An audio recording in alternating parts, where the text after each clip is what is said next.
مجھے ایک نوجوان یاد آیا. میرے پاس ایک دفعہ آیا اور اس نے کہا کہ مغیرہ بھائی مجھ سے ایک گناہ ہوتا ہے جس کے بارے میں بہت گلٹی ہوں, مجھ سے وہ گناہ چھوڑا نہیں جاتا, میں کیا کروں؟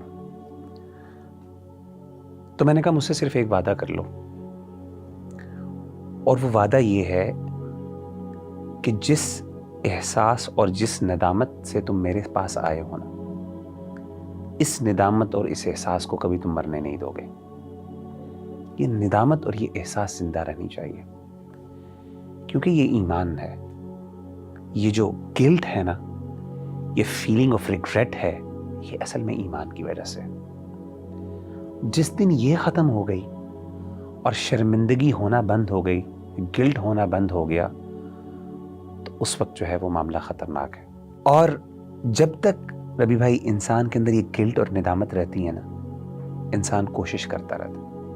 یہ میں نے کیوں اس کو نصیحت کی؟ اس لیے کی کیونکہ جب تک یہ گلٹ اور ندامت ہوتی ہے, انسان اوور کم کرنے کی کوشش کرتا ہے, لڑتا رہتا ہے, گرتا ہے پھر کھڑا ہوتا ہے, پھر لڑتا ہے, پھر گرتا ہے, پھر کھڑا ہوتا ہے. اور یہ اللہ تعالیٰ کو بہت بہت پسند ہے. حدیث میں آتا ہے, صحیح بخاری کی حدیث ہے کہ آپ صلی اللہ علیہ وسلم نے فرمایا کہ ایک بندہ جو ہے وہ گناہ کرتا ہے, اور گناہ کرنے کے بعد وہ شرمندگی سے اپنے اللہ کے سامنے کہتا ہے, یا ربی, اے میرے رب, ذنبت ذنبا او اذنبت ذنبا, اے اللہ میں نے گناہ کیا, مجھ سے غلطی ہو گئی, مجھ سے تیری معصیت ہو گئی, فاغفر لی, اللہ مجھے معاف کر دے. تو اللہ کہتے ہیں رسپونڈ میں, نبی صلی اللہ علیہ وسلم نے فرمایا کہ اللہ کہتے ہیں کہ یہ میرا بندہ مجھ سے اس لیے مانگ رہا ہے دعا کہ اس کو پتہ ہے کہ اس کا رب بہت معاف کرنے والا ہے, غفور الرحیم, اس لیے یہ مجھ سے مانگ رہا ہے, تو میں اس کو معاف کر دیتا ہوں.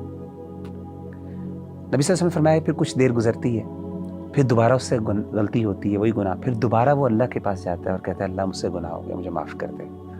اللہ پھر وہ رسپونڈ کرتے ہیں, یہ میرا بندہ اس لیے میرے پاس آیا کہ اس کو پتہ ہے کہ اس کا رب بہت غفور الرحیم ہے, معاف کرنے والا ہے, تو میں بھی اس کو معاف کر دیتا ہوں. 3 دفعہ آپ نے فرمایا یہ. آپ نے فرمایا کہ پھر کچھ وقت گزرتا ہے, پھر اس سے غلطی ہوتی ہے, اور اللہ تعالیٰ یہی کہتے ہیں. پھر اللہ تیسری دفعہ کیا کہتے ہیں؟ آپ نے فرمایا کہ اللہ تعالیٰ پھر یہ کہتے ہیں کہ یہ میرا بندہ ہے, یہ کئی دفعہ میرے پاس آ چکا ہے, تو اب میں نے اس کو معاف کر دیا, اب یہ جو چاہے کر لے, میں نے اس کو معاف کر دیا. یعنی ان ادر ورڈز, جب تک یہ مایوس نہیں ہوتا, ایک اور حدیث میں, جب تک یہ مایوس نہیں ہوتا تب تک میں اس کو معاف کرتا. میرے لیے مغفرت میں نے اس کے لیے لکھ دی ہے.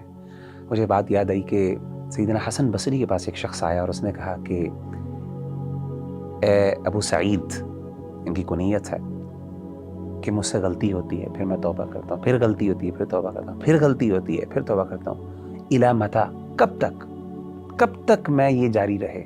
یعنی انسان تو مایوس ہو جاتا ہے, کیونکہ اکثر آپ نے جیسے بتایا نا کہ وقت آتا ہے انسان گیو اپ کر دیتا ہے, انسان کہتا ہے مجھ سے نہیں ہوگا. انہوں نے کہا الی ان یئس الشیطان منہ, تب تک توبہ کرتے رہو جب تک کہ شیطان تم سے مایوس نہ ہو جائے. اللہ, آپ دیکھیں کبھی بھائی ہم کتنے اپنے ساتھ ظلم کرتے ہیں کہ ہم تو اپنے بارے میں مایوس ہو جاتے ہیں, شیطان ہمارے بارے میں مایوس نہیں ہوتا.